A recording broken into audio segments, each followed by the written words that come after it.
মাননীয় মুখ্যমন্ত্রী জননেত্রী মমতা বন্দ্যোপাধ্যায় নিজে সেই বন্যা কবলিত এলাকায় রয়েছেন, আজকেও রয়েছেন। আমি প্রশ্ন করেছিলাম যে ডিভিসি কত জল ছেড়েছে।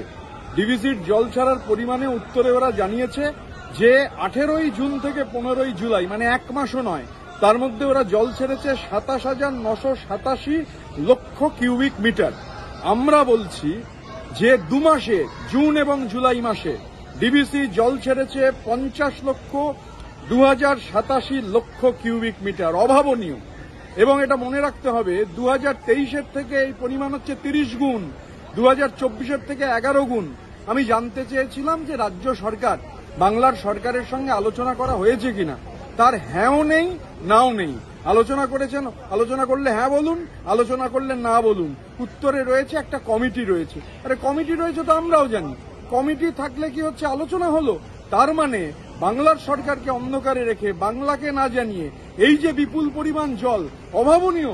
2 মাসে 50,287, যদিও জবাবে কায়দা করে মাত্র 28 দিনের হিসেব দিয়ে বলছেন 27,987, ছাড়া হয়েছে 50,287 লক্ষ কিউবিক মিটার জল।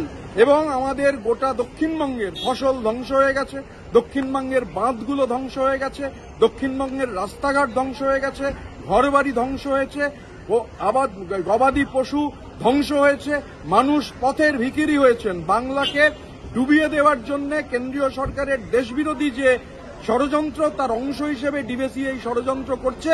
ওরা ভুলে যাচ্ছে যে ওরা জল ছেড়ে বাংলার মানুষকে ডুবিয়ে দিতে পারে, ডুবিয়ে দেওয়ার চেষ্টা করতে পারে। এটা ম্যানমেড ডিজাস্টার, ম্যানমেড বন্যা। ডিভিসি এই বন্যা ঘটিয়েছে। মমতা বন্দ্যোপাধ্যায় একদম দাঁড়িয়ে বন্যা কবলিত এরিয়ায়, বন্যা কবলিত এলাকায় গোটা পরিস্থিতির সরজমিনে গোটাটা তদারকি করছেন।